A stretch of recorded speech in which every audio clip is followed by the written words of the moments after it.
Meus irmãos, que a graça e a paz do Senhor Jesus repouse sobre as nossas vidas.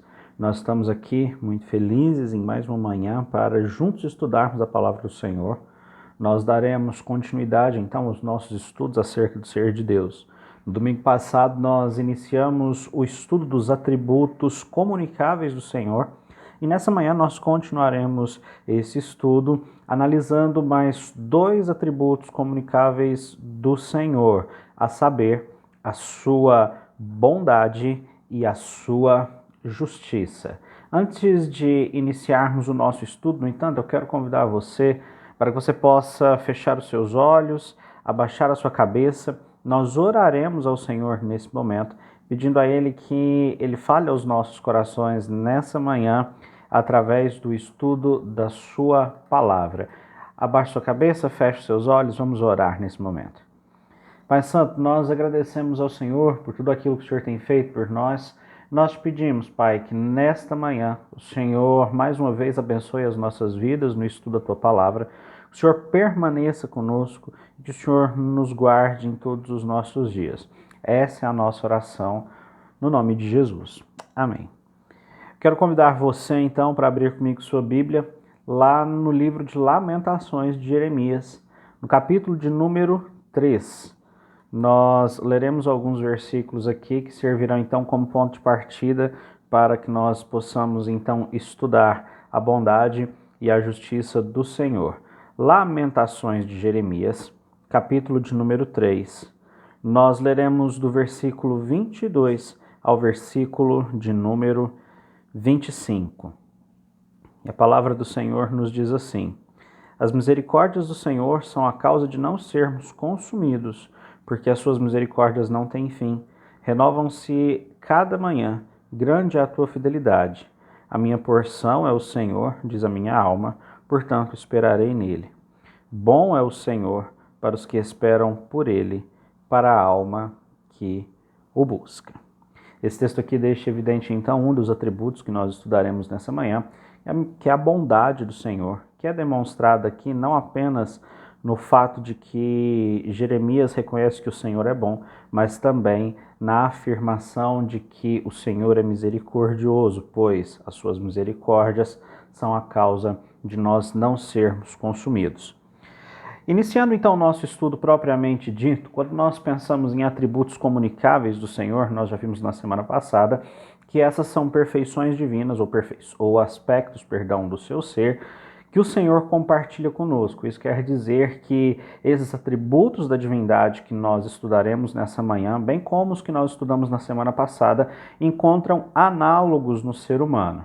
É importante, no entanto, destacar que, embora nós tenhamos características que são parecidas, falando a grosso modo, em Deus, esses aspectos do ser são sempre perfeitos, enquanto no ser humano eles são perfeitos, são parciais e são limitados.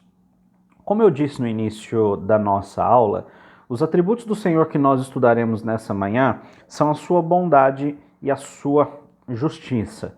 Assim como aconteceu no estudo da semana passada, eu quero partir do ponto ou da argumentação de um teólogo sistemático muito conhecido do meio reformado, chamado Luiz Berkoff.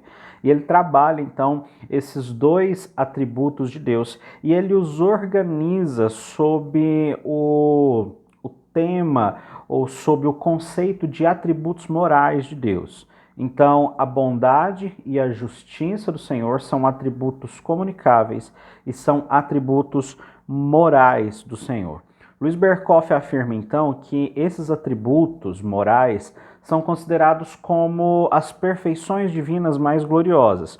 Isso não quer dizer que eles sejam mais importantes que os demais atributos do Senhor. No entanto, eles são mais gloriosos no sentido de que, quando nós observamos a relação de Deus com o homem, esses atributos refulgem com um esplendor todo seu, um esplendor todo diferenciado. Os atributos morais de Deus são discutidos ou são estudados a partir de 3 títulos: a bondade, a santidade e a justiça. hoje, nesse estudo, nós nos ocuparemos então da análise da bondade de Deus e da sua justiça. Quando nós falamos de bondade, geralmente várias coisas vêm à nossa cabeça, principalmente quando nós pensamos a respeito de Deus. Luiz Berkhoff deixa muito claro que nós não devemos confundir a vontade de Deus, a bondade de Deus com a sua benevolência. Por quê? O conceito da benevolência seria um conceito mais restrito do que o da bondade propriamente dita. Nós dizemos que uma coisa é boa quando ela corresponde em todas as suas partes àquilo que é ideal. Daí, então, que quando nós pensamos na atribuição da bondade a Deus, a ideia fundamental é de que Deus é em todos os aspectos e em todos os modos aquilo que ele deve ser como Deus. E, portanto, ele corresponde de maneira perfeita ao conceito que é expresso pela palavra Deus. Então, Deus é bom no sentido de que ele é exatamente aquilo que é necessário para que ele seja Deus. Luiz Berkhoff fala que Deus é bom em uma acepção metafísica dessa palavra, dizendo que ele tem uma perfeição absoluta e uma felicidade perfeita em si mesmo. Segundo o pensamento dele, é nesse sentido, então, de uma perfeição absoluta em si mesmo e de uma felicidade perfeita em si mesmo, que Jesus Cristo afirma que não há ninguém bom senão Deus. Abra comigo sua Bíblia para nós lermos esse texto lá no Evangelho de Marcos, capítulo de número 10. Evangelho de Marcos, capítulo de número 10. O versículo é o versículo de número 18. Marcos, capítulo de número 10, versículo de número 18. Vamos começar no 17. E pondo-se Jesus a caminho, correu um homem ao seu encontro e, ajoelhando-se, perguntou-lhe: Bom mestre, que farei para herdar a vida eterna? Respondeu-lhe Jesus: Por que me chamas bom? Ninguém é bom senão um que é Deus. Então, o que Jesus está afirmando aqui é que Deus tem uma perfeição absoluta em si mesmo, uma felicidade perfeita em si mesmo, porque Ele é tudo aquilo que é necessário para que seja Deus. Por isso, Ele é bom. Mas Deus não é apenas bom.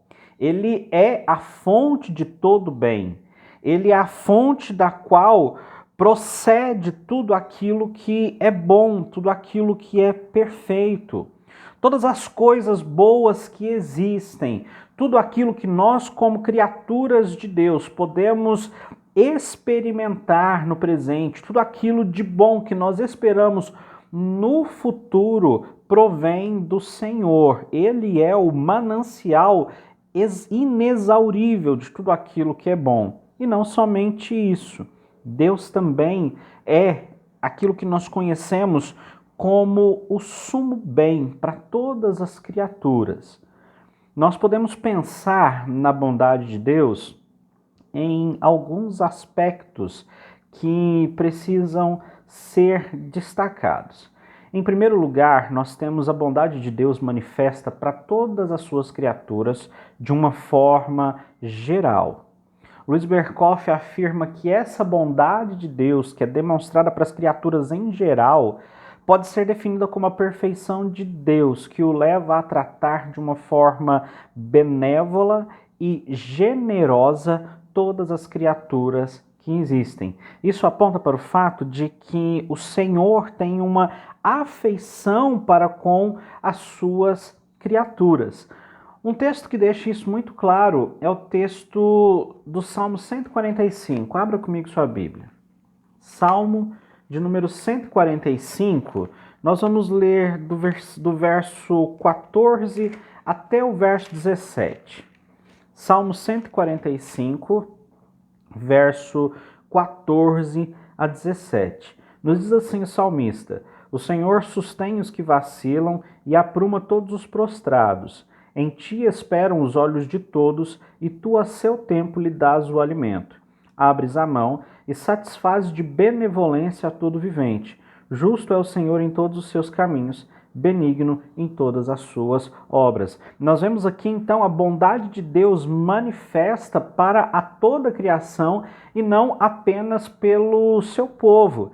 Aqui nós vemos um interesse benévolo de Deus que é revelado no seu cuidado pelo bem-estar das criaturas que são obras das suas mãos.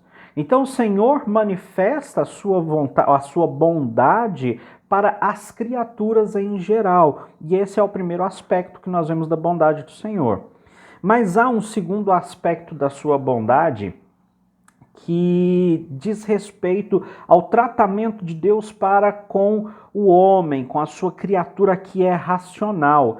Então, a bondade de Deus, nesse sentido, pode ser expressa em um caráter mais elevado, que é o caráter do seu amor. Em distinção em relação à bondade de Deus que é demonstrada pela criação de uma forma geral, o amor de Deus pode ser definido de acordo com Berkhoff como a perfeição do ser de Deus ou o aspecto do seu ser pelo qual ele é movido eternamente a comunicar-se.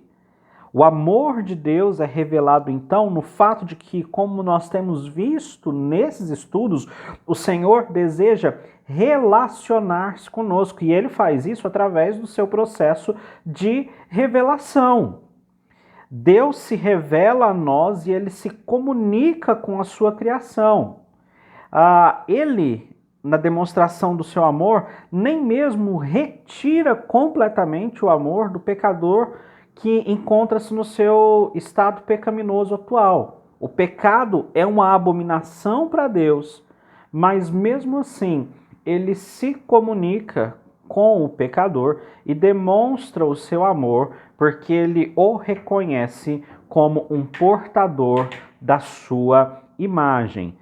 Em quais textos nós vemos a definição ou a apresentação da bondade de Deus na perspectiva do seu amor? Um texto comum, um texto clássico que nós conhecemos ou que nós nos lembramos quando nós falamos do amor de Deus, é o texto do Evangelho de João, capítulo 3, versículo 16, quando João nos diz o seguinte: porque Deus amou o mundo de tal maneira que deu o seu Filho unigênito para que todo aquele que nele crê não pereça, mas tenha a vida eterna. Embora Deus ame a sua criação, embora Deus se comunique com todos os homens, isso fica muito claro quando nós vemos a revelação geral de Deus, é evidente que ele ama o seu povo, ele ama aqueles que submeteram a sua vida ao senhorio de Cristo de uma maneira especial. Por quê? Porque ele os vê, ele nos vê, ele vê a sua igreja como seus filhos espirituais em Cristo. E é justamente conosco, com o seu povo, que Deus se comunica em um sentido que é mais rico, um sentido que é mais completo, com toda a plenitude da sua graça e com toda a sua misericórdia. Isso fica evidente para nós quando nós vamos lá na epístola que Paulo escreve aos Romanos. Por favor, vá comigo.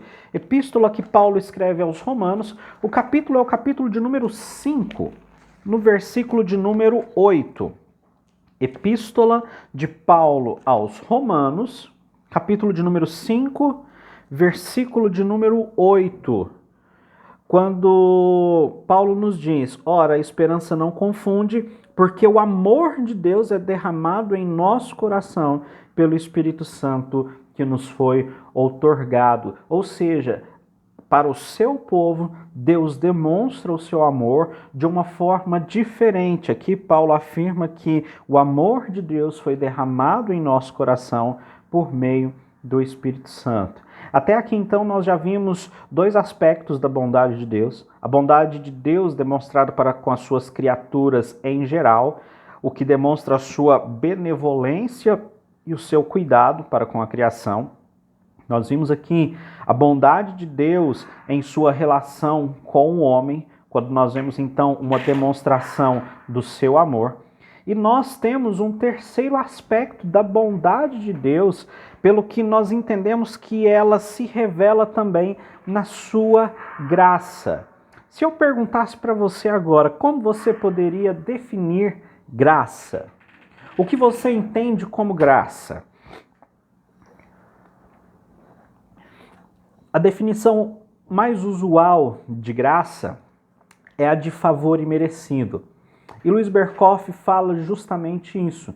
Em geral, nós podemos entender, de acordo com ele, que a graça é a concessão de bondade a alguém que não tem nenhum direito a ela. E é justamente esse o caso em que a graça de Deus é apresentada como uma referência a nós.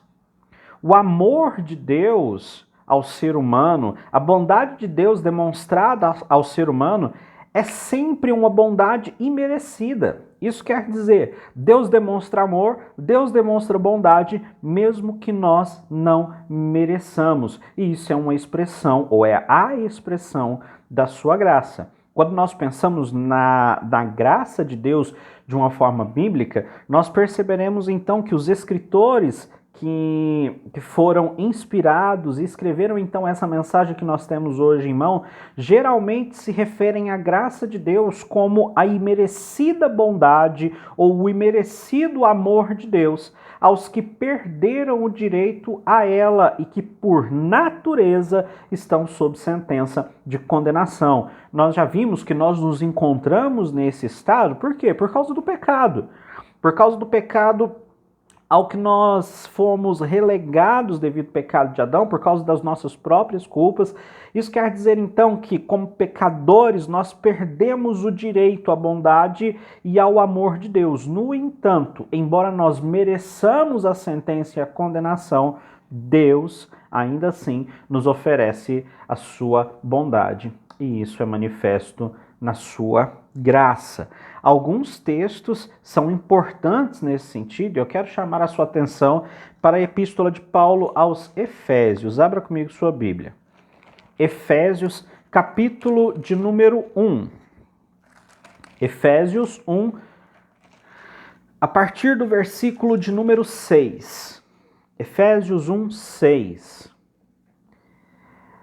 Vamos começar, na verdade, no versículo 3. Bendito Deus e Pai de nosso Senhor Jesus Cristo, que nos tem abençoado com toda sorte de bênção espiritual nas regiões celestiais em Cristo, assim como nos escolheu nele, antes da fundação do mundo, para sermos santos e irrepreensíveis perante ele, e em amor nos predestinou para ele, para a adoção de filhos por meio de Jesus Cristo, segundo o beneplácito da sua vontade, para louvor da glória de sua graça, que ele nos concedeu gratuitamente no amado, no qual temos a redenção pelo seu sangue, a remissão dos pecados, segundo a riqueza da sua graça, que Deus derramou abundantemente sobre nós em toda a sabedoria e prudência. Nós vemos então aqui o mover de Deus em nosso favor, nos concedendo a sua bondade manifestada na sua graça, mesmo que nós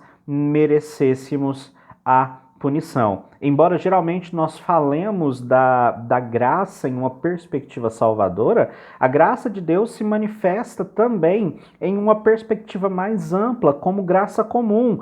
A graça comum é, por exemplo, aquilo que restringe o pecado no mundo. Isso quer dizer que, por Deus demonstrar a sua bondade para conosco mediante a sua graça, ele não permite que nós sejamos tão pecadores quanto nós poderíamos ser, tão maus quanto nós poderíamos ser. Quando nós pensamos na graça comum também, ela é manifesta, por exemplo, no fato de que Deus concede bênçãos aos homens em geral, sejam eles justos ou injustos, como, por exemplo, a chuva, as colheitas. Todas essas coisas são manifestações da bondade de Deus mediante a sua graça.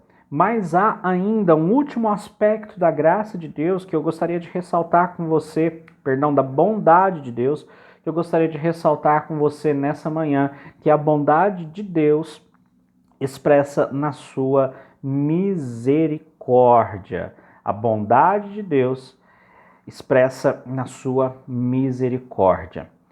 Nós podemos definir, então, a misericórdia de Deus como a bondade ou o amor de Deus, que são demonstrados para com aqueles que se acham na miséria ou na desgraça, independentemente dos seus méritos. A misericórdia é um aspecto que revela o fato de que Deus é compassivo e que ele tem compaixão daqueles que se acham em miséria, e ele está sempre pronto a aliviar a sua desgraça. Ele está sempre pronto a aliviar o seu sofrimento.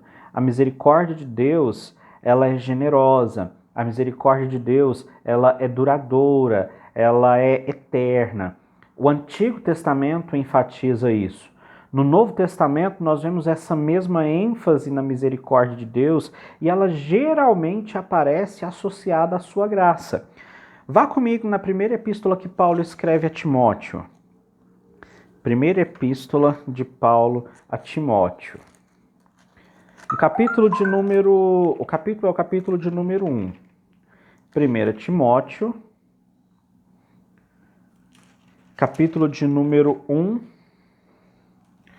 O versículo são os versículos de número 1 e 2.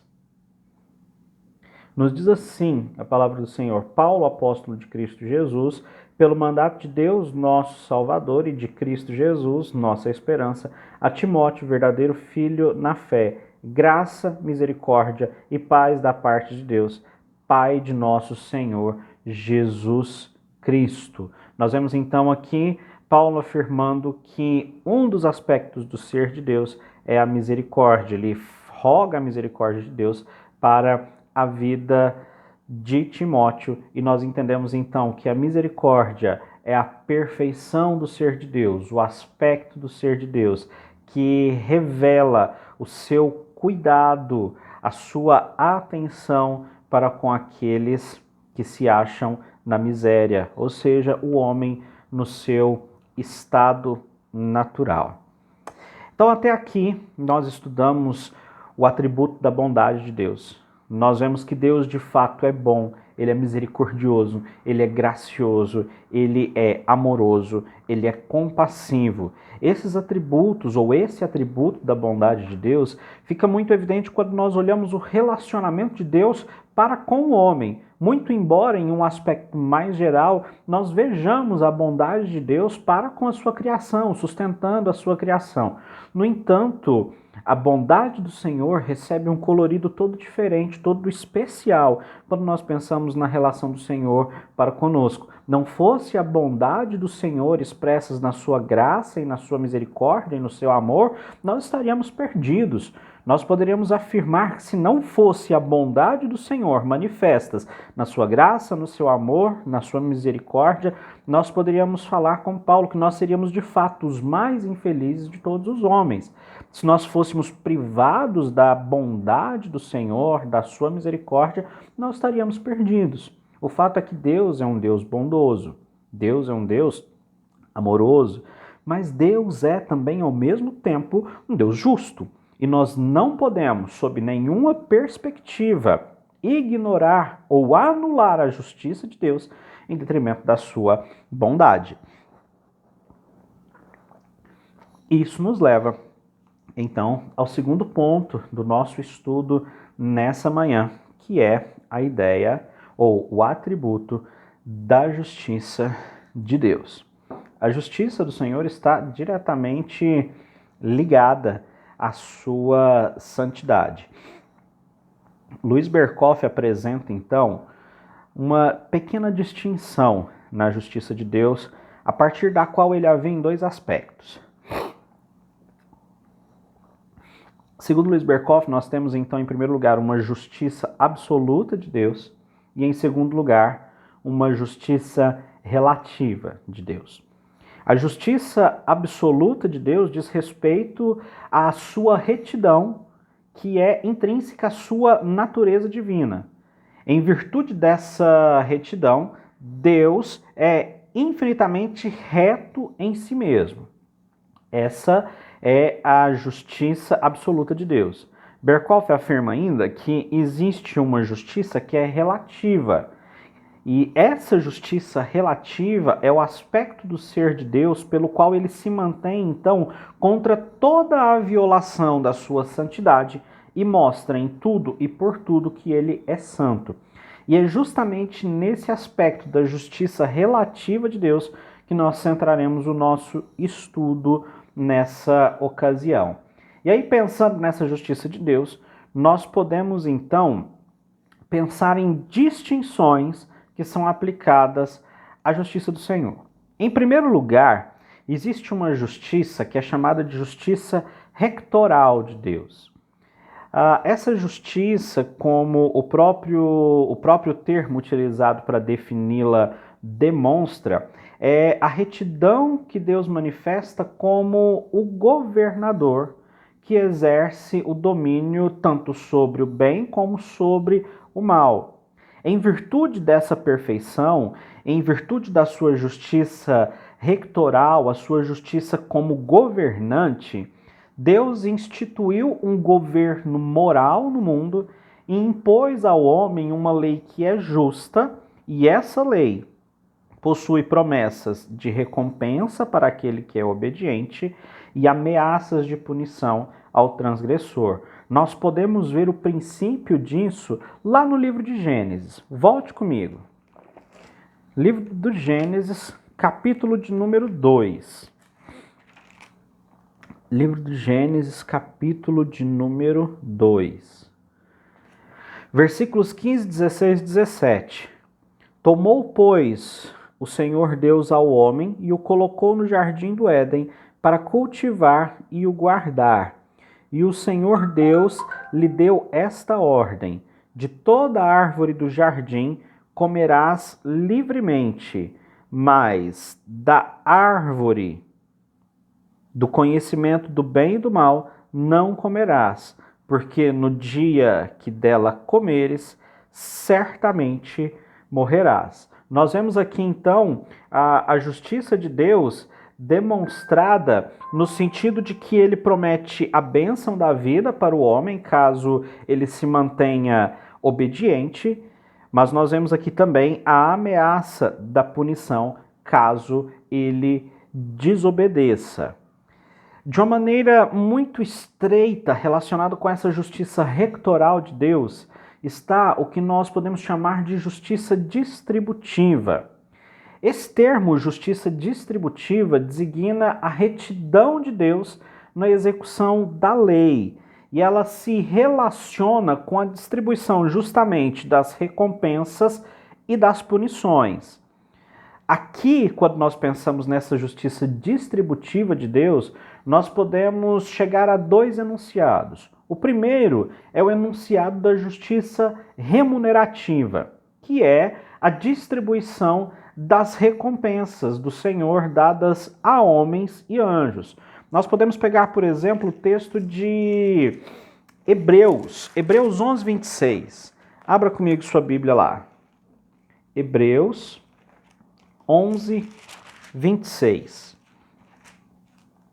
Hebreus 11, 26 nos diz assim a palavra do Senhor. Portanto, considerou o opróbrio de Cristo por maiores riquezas do que os tesouros do Egito, porque contemplava o galardão. Então aqui há uma ênfase, uma menção ao fato de que na obra de Cristo, não apenas ele recebe as riquezas ou ele recebe as recompensas pela sua retidão, mas também essa riqueza, nós podemos entender que elas serão destinadas também àqueles que se tornaram a congregação espiritual de Cristo. Então aqui nós vemos uma justiça remunerativa de Deus, a distribuição de recompensas. Mas nós podemos chegar também a um segundo enunciado da justiça de Deus, que é a sua justiça retributiva, que se relaciona então com a imposição de castigos, que é uma expressão da ira divina em sua justiça. Nós podemos ver isso muito claro lá no livro, na epístola de Paulo, na segunda epístola de Paulo aos Tessalonicenses. Abra comigo. Segunda epístola de Paulo aos Tessalonicenses. É o capítulo de número 1. Segunda epístola de Paulo aos Tessalonicenses, capítulo de número 1, versos 6 a 8. Segunda Tessalonicenses 1, 6 a 8. Nos diz assim a palavra do Senhor: se de fato é justo para com Deus que ele dê em paga tribulação aos que vos atribulam, e a vós outros que sois atribulados, alívio juntamente conosco, quando do céu se manifestar o Senhor Jesus com os anjos do seu poder, em chama de fogo, tomando vingança contra os que não conhecem a Deus e contra os que não obedecem ao evangelho de nosso Senhor Jesus. Aqui nós vemos, na verdade, tanto a justiça remunerativa de Deus como a justiça retributiva. Nós vemos bênçãos para aqueles que o conhecem e o obedecem, e nós vemos punição para aqueles que transgridem a sua lei. É importante nós entendermos que a justiça de Deus, ou pela justiça de Deus, o Senhor necessariamente deve punir o mal, mas ele não está obrigado a recompensar o bem. Afinal, o bem é aquilo que se espera.